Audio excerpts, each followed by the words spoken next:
Thanks for staying with us. We're still discussing Dangote Refinery and we're still discussing NNPC increase in pump price. So, let me come to you. Just before we went to the break, you were talking about how the NNPC has been unable to clearly or categorically mention the volume of PMS we are consuming on a daily basis. And I think I've heard this since all my adult life. I've heard that we don't know what our consumption is. At a point when they said when subsidy goes, we will know what our consumption is.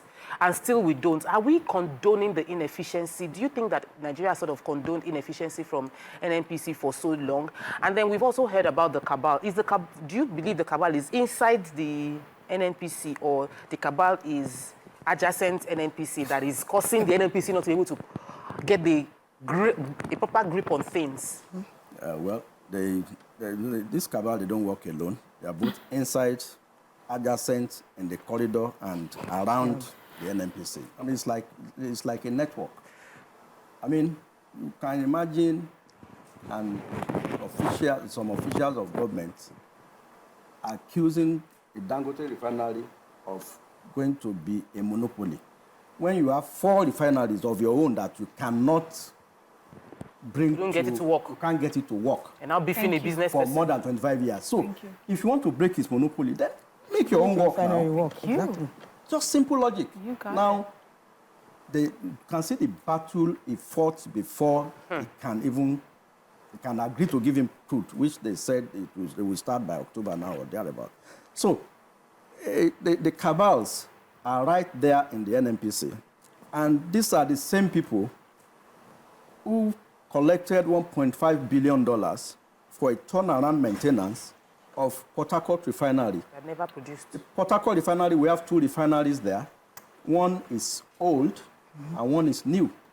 And you decided that you start with the old one, which produces just 60,000 barrels per day, and you left the one that can give you 110,000 barrels, which of course can give you a faster turnaround maintenance period. Yeah.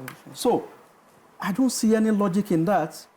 In December, they celebrated the quote-unquote mechanical completion of the turnaround of the 60,000 barrels. And yet we still today is 4th of September. Not a single drop of whether diesel, which is the least. I mean, you can refine crude. I mean, you can diesel. You can get diesel from your backyard, which is what they do in those illegal refineries. But you can't crack petrol. Somebody said we can never crack petrol in that particular refinery. Wow. Yes. I'd like us to, as Mariam said earlier, let's break it down, because one of the reasons why we like this show is that the average person out there can understand. There's just hearing NNPC, just hearing Dangote Refinery, it still doesn't sink in, and they're seeing 8.55 at the pump price. That's all they understand. I want you to help us break it down, because yesterday or 2 days ago, NNPC said, oh, we are owing $6 billion to IOCs.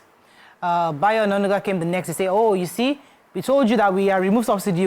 Now you can tell that we really, because there was speculations that they didn't really remove subsidy, they were still paying. Said we couldn't have been paying subsidy because it's not in our budget. We don't have accommodation for it at all, allocation for it in our budget. So there was no way we could have paid. Now that NNPC has come out to say they are owing $6 billion, you can see that's where the money is. Now, the 3rd day or 4th day, NNPC now raised the pump price to $8.55. And I'm thinking, oh, are we the ones going to pay for your $6 billion? I mean, what is going on exactly? So help us break it down. What happened? What went wrong? And why are we seeing 8.55 Naira at the pump price? Please, and how is the federal government not aware of the increase of pump price at the NNPC stations? Yeah, NNPC is a very complex structure, which I don't really seem to understand. There's something Yoruba people call aditu. The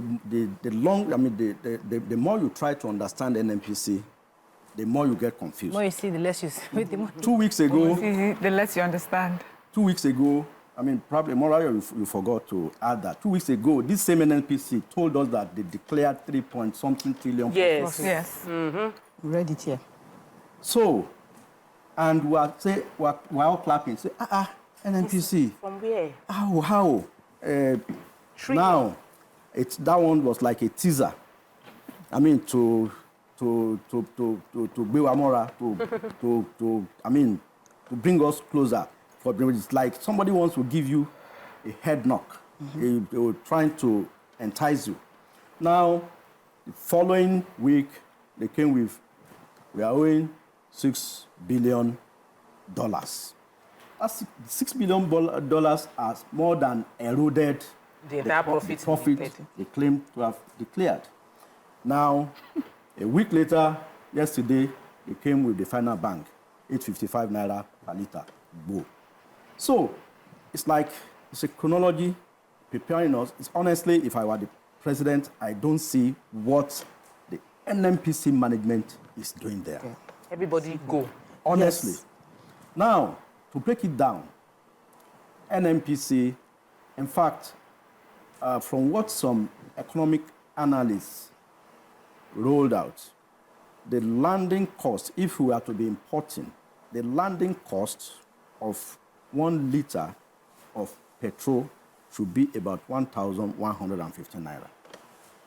That's the analysis, and that is the fact, that is the truth. But like I said earlier, everywhere in the world, government subsidizes one aspect of the economy or the other. It could be agriculture, it could be electricity, it could be education, it could be health. One of my major concerns, and Toko said it earlier, concerning the fact that Dangote is waiting for the presidency to give us a price. But the truth is that, I mean, I can understand the reasoning. I'm giving you crude in Naira. This is something that's not been done in like a gazillion years. I think it was Obasanjo that turned it over. Yeah. We are giving you crude. There's got to be a concession. I'm going to tell you how much you're going to charge my people. Correct. But my worry is the PMS Dangote has today is the one he imported, though. It's not the one Nigeria giving. So how is he going to make his profit? Because what we have right now is what he imported. You mean the crude oil? The crude oil that he's using, that the PMS that he's saying was imported. No. Basically, NNPC gave in 6 million barrels. Okay. Yes, to start with, but the 6 million barrels was not enough because run it. Yeah. So because if you want to start for a 650,000 barrel capacity per day, he is only firing at about 50% capacity now, installed capacity, which is about 300, 350. That's why, because by the time it goes full blast, a refinery, especially when you are cracking petrol, you cannot stop for a second. So that's why you must be sure of enough stock of crude that can last him for like 30 days. So that he knows that even if there are shortfalls in the blood, because you see, to pump 1 million barrels of crude oil into a vessel takes minimum for the fastest pumps, and depending on the number of rig heads you are pumping from, takes about probably 12 hours, between 12 and 24 hours. At times, it depends on the capacity of the suction into those vessels too. It could take 3 days. So that's why at times you get worried that a vessel that is as big as a stadium will come and steal crude. And it's not something that you just come in and plug. Like, even if you are buying 20 liters in a petrol station, it will take you about 5 minutes for it to be dispensed. But a vessel of 800,000, 1 million barrel capacity will come and steal crude. It's not parking under a tree. And it will disappear. And they said our crude has been stolen. And I wonder. So a lot of things are wrong. That's why it is difficult. It's a whole complex gamut that is difficult to understand. It's difficult for the ordinary man in the street to understand why we are paying this much. I'd like to open our phone lines for PMS. For our viewers to call in. Please call us on the numbers you're so that you can join the conversation. We'd like to hear some questions from you. Right. You're always talking about breaking it down. So the reality of many Nigerians is that every time there is a queue, there would be fuel increase. We've seen that, and it seemed like they would make it when you, after you've suffered to queue, you would not mind the increase in price of fuel. And based on analysis, even from what you've said, we've not peaked, like we're not at accurate price that petrol should be selling for right now. There still seem to be elements of subsidy going on in terms of what the price it should go for. So the average Nigerian is wondering at what point will we be able to plan? Because, businesses are forecasting. You're planning for the next 3 months. You're planning you're trying to put your budget. You earn your salary. You want to know how much transportation will be. Even if you have a car, you want to know how much you should budget for your fuel for the month. And right now, it looks like what you planned cannot be planning anymore. So the Nigerian watching this show is wondering, at what point what should I peg my fuel consumption to be at? Yeah, for now, I would say in the next 3-4 months, people should plan around 1,000 per litre. But then, we have you see, like you said earlier, we have a very funny practice in this country. You make people suffer, queue, then the thing will go to 855, then the president will come and say, I've discussed with Dangote, now it's going to be selling at 700. What they had in mind in ab initio was 700 naira. But they will take it to 900. The neighbor will come and fight. The government said they won't increase this thing, and they will start negotiating.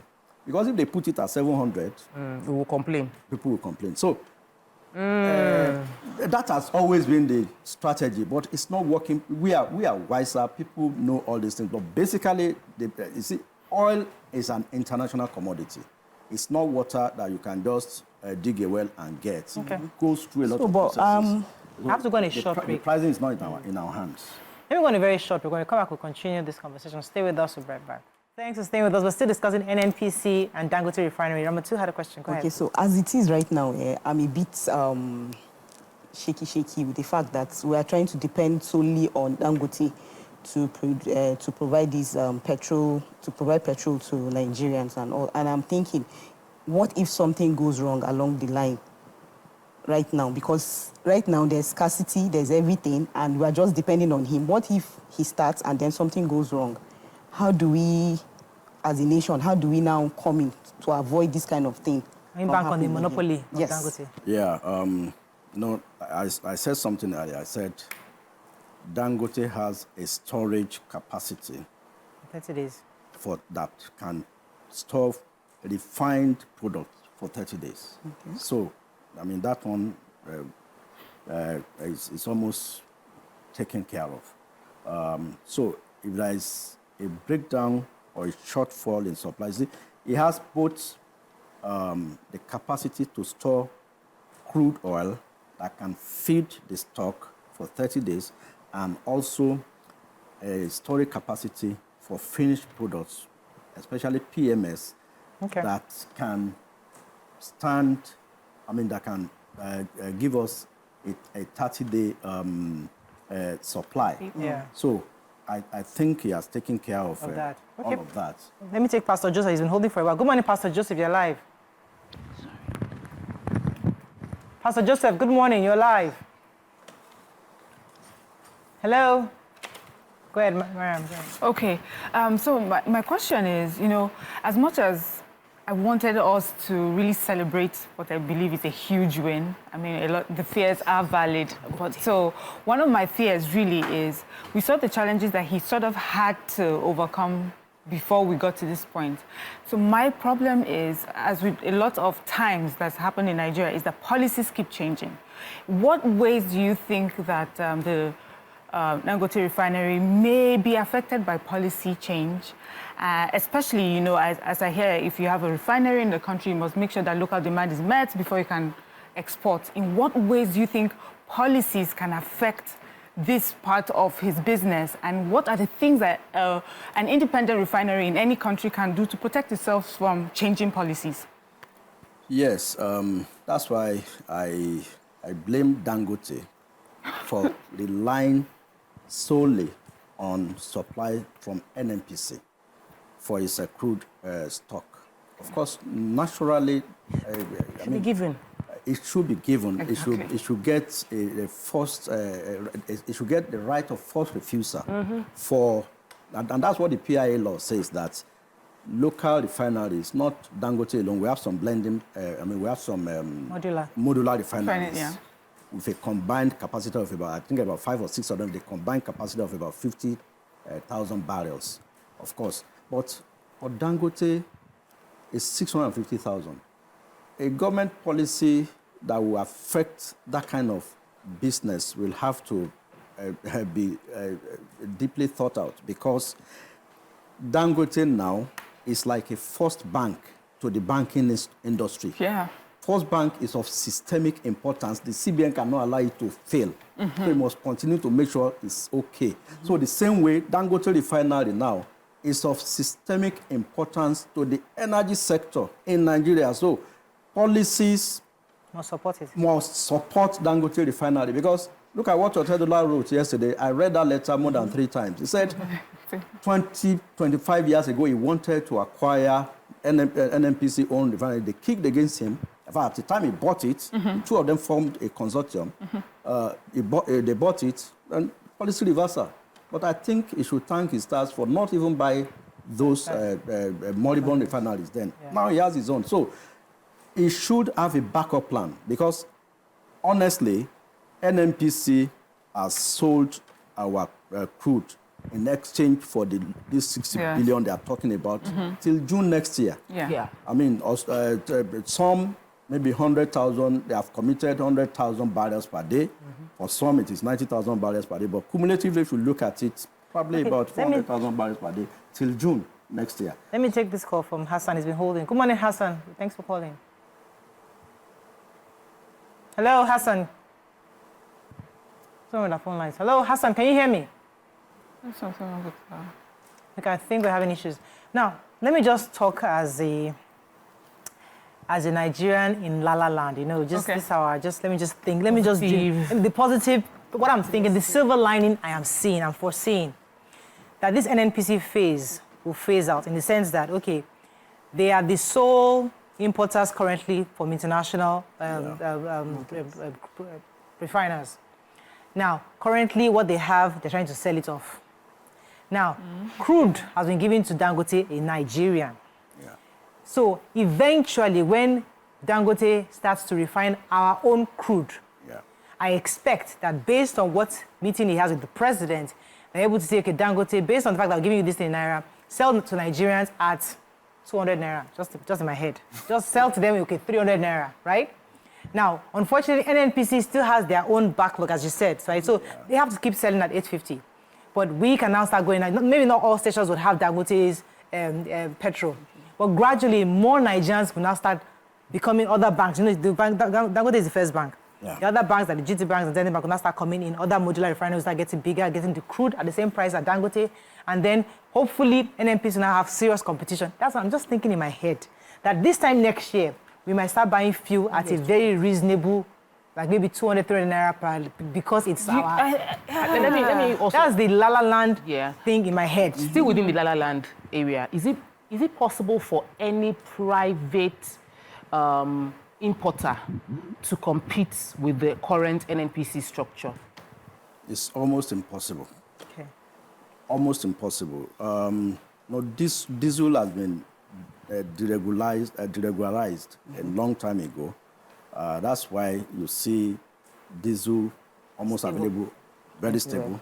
So, but for petrol, like I said, you can get diesel and even kerosene from these illegal refineries, but you can't crack petrol like that. Even the one, I mean, we've heard the stories about the ones that is coming to Nigeria. They had to go and blend it in Malta. Yes, I mean, it's not the perfect grade. They had to bring it from some places and blend it to meet, I mean, to conform to. I mean, there was a time in Nigeria we had this smelling fuel with foul odor, petrol. I mean, about 10, 15 years back. But, so that's why petrol is such complex. But for your La La Land 200, 300, I doubt if it will happen in this century, because Dangote is not a Father Christmas. You have to look, if you invest $20 billion in a project, the modular refinery, the minimum modular refinery will cost, that will give you 10, 20, that can refine 10, 20,000 barrels of crude per day, will cost a minimum of $2 billion. So that kind of investment cannot even refine petrol. So, and petrol is the one that is most complex. So, I doubt Naira, except Naira appreciate. If Naira appreciates, even if Naira appreciates, it still behoves on us to look at the price of the international price of crude oil, which determines some of these things. Because you have to factor in the cost of producing 1 barrel. I mean, it's not as if you factor in this cost of production on a daily basis. So when we are selling crude oil, when crude oil is selling at $80 per barrel, it is not the $80 that is coming to Nigeria. A certain percentage is going to joint venture owners, international companies, and a percentage is set aside for the production cost. Let me take Gunan from Benue. Thanks for calling. You're live. Good morning, Gunan. Gunan. Is it Banang? Yes, Gunan. I'm calling from Benue State. Sounds like. Welcome to Concerning the fuel of the sea. Yeah. But we are really suffering in Benue State. In short, the whole country is suffering. This issue of subsidy, I can always remember when Sam David West told us that there was nothing like subsidy in Nigeria. Sam David West repeated vehemently that there was nothing like subsidy in Nigeria. But I was surprised Nigeria could not call down Sam David West to come and prove that how come there was no subsidy. And now and again, Dangote wants to give us fuel. They have 24 hours for Dangote to start selling fuel for us. NNPC went and said that they are selling fuel at 880-something naira. If I were Tinubu should help Nigeria. All the management of NNPC should be sacked. Because the management of NNPC, they are the main cause of our problems here in Nigeria. They are the cause of our problems. They have a fishing deal that they are doing into that NNPC. And since nobody touches them, they feel that they are the omegas of this country. So Nigeria and Tinubu, if they really want to help us, and my sincere prayer is for Alhaji Dangote to actually know the true cost of his production. And it's fair to win the poor Nigerians. If not, my dear sister, I'm talking to you, I have not eaten today. I'm waiting for where I will get my milk meal. The food is there, but the money is my car. One of my cars is even packed. That is the only car that I have. I'm even wondering, I like to change my daughter's school where she is to bring her close to where I am. Whether the standard is good or the standard is not good. But this amount of fuel, who can be able? And most of the time, some of us, it's not everybody that is a government worker. They bring up policies. We that are not government workers, what is the benefit that we are benefiting from this country? They will say, grant this, grant that, grant this, grant that. We don't see it. So what is the problem? Thank you very much, Gunan. Tinubu. Thank you very much, Gunan. I mean, that's a Nigerian express. Yeah. So those are the issues, economic impact, and how it affects the everyday man in his own house. To the point that, earlier we were talking about, previously on an issue we talked about schools, some of the things that are affecting, the decisions we're making. And she's talking about how petrol is going to affect to the choice of school her child goes. So for me, that's why I wanted to talk about what the benefit will be having a Dangote, because he had talked about demand for forex will be reduced by 40%. What does that translate to a Nigerian? Why should that make a Nigerian happy? Does it have any direct benefit to the Nigerian on the streets hearing that? Yes, I think now that we won't have to depend on imported fuel, which is subjected to, Nigeria pays about $660 million every month on fuel importation. Yeah. Now, that will drastically reduce to probably about less than $50 million or thereabouts. And also this novel idea by the president to initiate this Naira-for-crude will also save us some, no matter how minimal, some resources, some naira stroke dollars, because before now, if Dangote were to buy even the crude oil, it would have to go through JP Morgan or Bank of America to pay to them as the arbitrator or as the correspondent bank.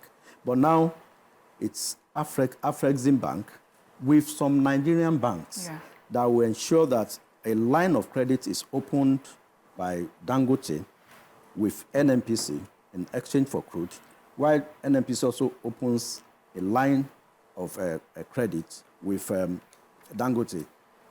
All Let me are pause you arranged for a by- second, Sam. Sorry. Eric has been holding quite from Port Harcourt. Good morning, Eric. Hello, Eric, you're live. Good morning, Eric.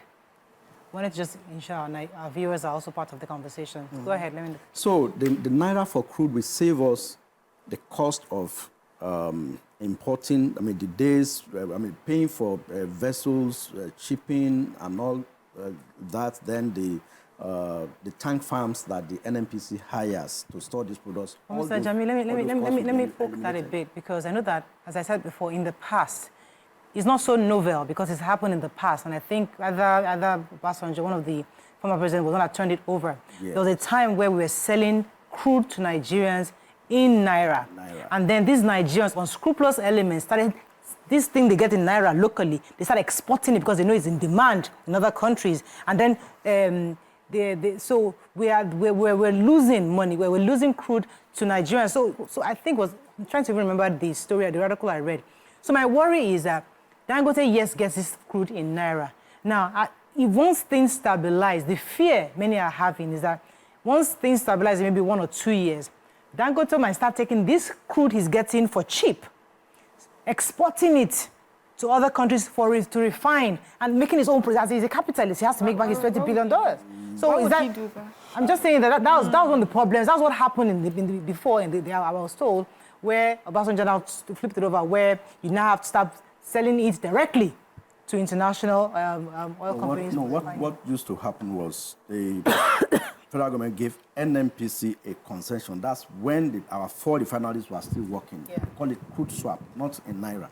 Crude swap, give you NNPC crude, gets 445,000 barrels, which is the installed capacity of the 4 refineries, the 2 in Port Harcourt, 1 in Warri and 1 in Kaduna. That's when they were still producing. That's before 20 years. They have not produced much since then. So what NNPC was doing then was to export the crude abroad and now take refined petroleum products, Jet A1, which is for the one for aviation fuel, kerosene, petrol, and diesel. They take that back in exchange.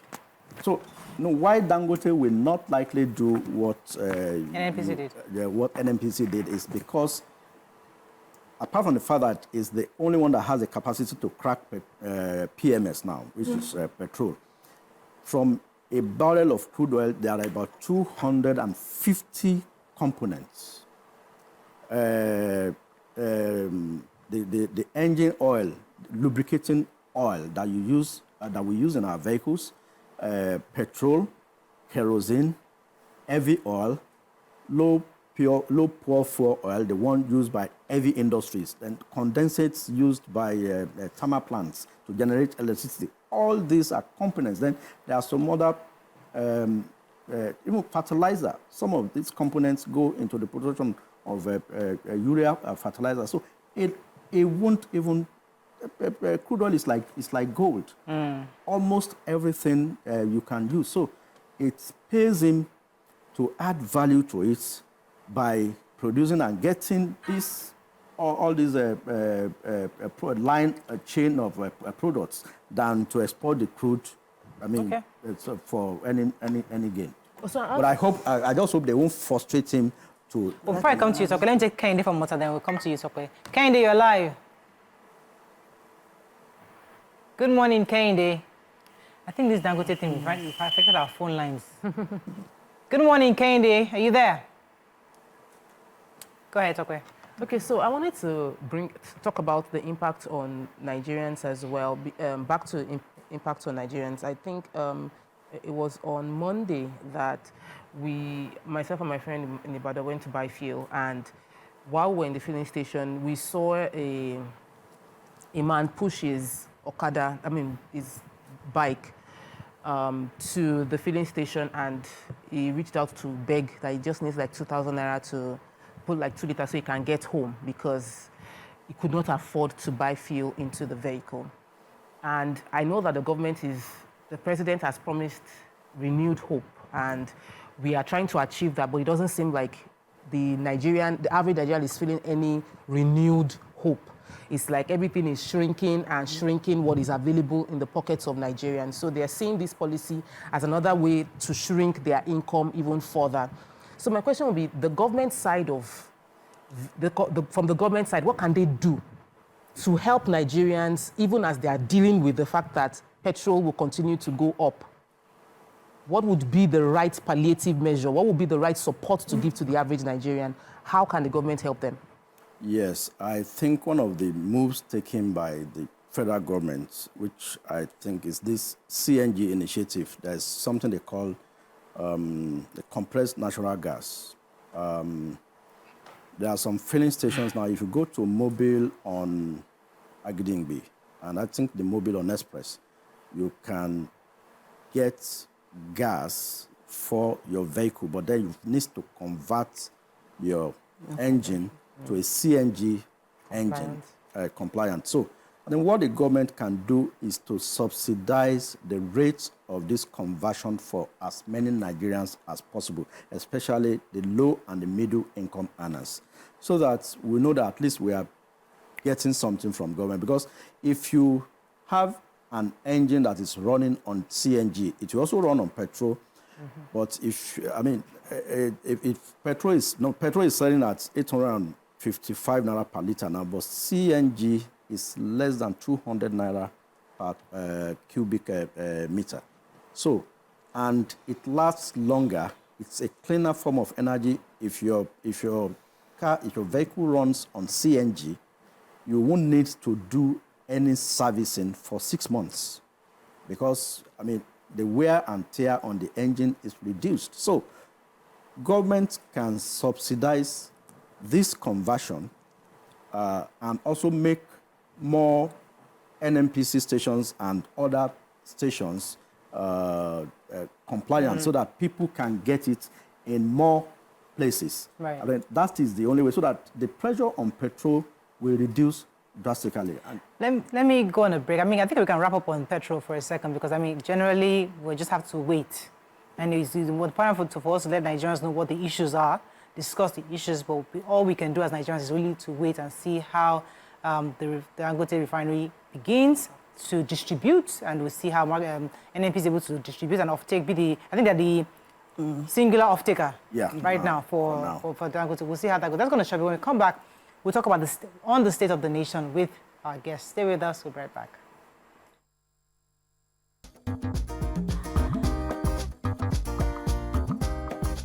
Stay tuned. Your View will be right back.